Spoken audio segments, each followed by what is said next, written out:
Arsenal Fan TV, Mo, good performance by Arsenal today, especially with the City game next week. I mean, that was inspiring today. They really put it in. Yeah, it really was. And, it's all too rare, this sort of performance, because that's what we were used to, back in the day. You get a team at home and we win 3-0, keep a clean sheet, nice, easy performance when we're not really too troubled, not on the edge of our seats. And when that happens, we need to appreciate it because it doesn't happen enough. So I was very happy with today. Team really did well. Alexis Sanchez again. What can you say about the man? We need to, I don't know, clone him, force him to breed, do something, He's superb, isn't he? When you watch him on the pitch and you see how much he puts in, you kind of think to yourself, he must have built the stadium, he must have, parked all the cars. I just love the bloke. He works so hard. And he's got like this, what I love about watching him play is that even though he's ridiculously talented, it's almost like he doesn't realise it in how hard he works to prove his worth to the team. He's got this humility about his play. And it's just, it's lovely to see, People talk about, players get paid too much, but and they do. Like, I'm not going to say they don't, but when it comes to Alexis Sanchez, I don't mind paying his wages. I don't mind the contribution of my season ticket that goes to his wages because boy, he earns it. There's not many people on the entire planet that can do what he can do. I love watching him play.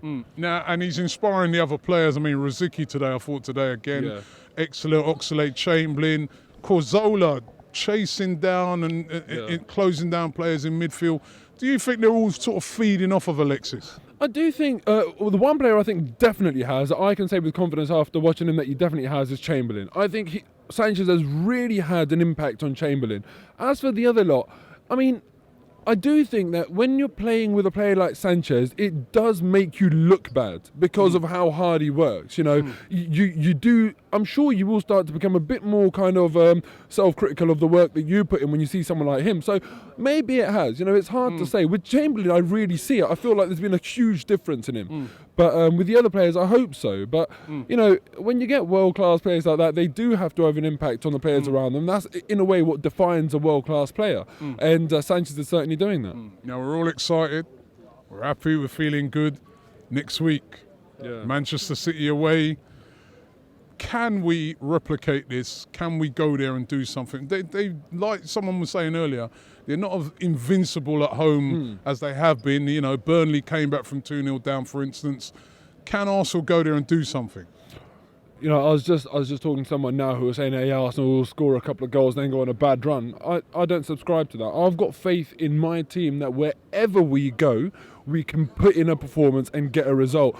And we've seen it numerous times. I know with different sets of players, but football in its simplest form, it's 11 men against 11 men. We've done it against Barca, Real, Juve, A.F.C, Inter, Roma, Dortmund, Munich. We've done it many, many times, so there's nothing to say we can't go to the Etihad and do something against them.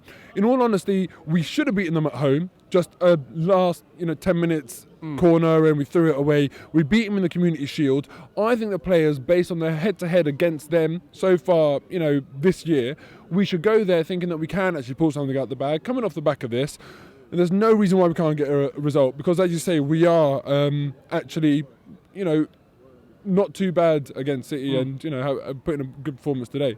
Today as well, with Henry and Bobby watching, for me it was nice for them to see that because for me this season, that performance just against Stoke was the closest we've seen to what they used to do week in, week out. It was nice to see.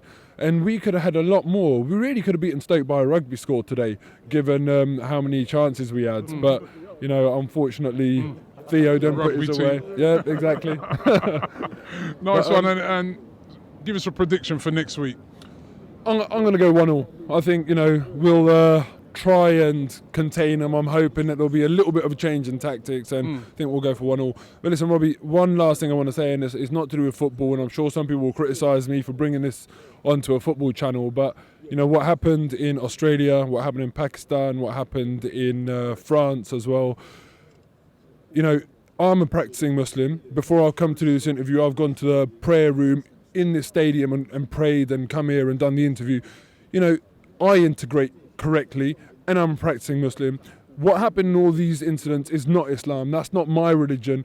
And I know it's a football channel and people say that I shouldn't be saying it on here, but I feel obliged given that I get an audience of a few thousand people, I'm lucky enough to get that audience. I can't pretend like it's not happening, and I can't not speak out against it. It is disgusting. It is disgusting. Muslims don't stand for that. That's not our religion. And before anyone criticises me, tries to tweet me or whatever and say, oh, you shouldn't be saying that, just have a think about what freedom of speech means. Sanchez was like a red hot chili, you know what I mean? You know what I mean? You know what I mean? Sanchez is on fire!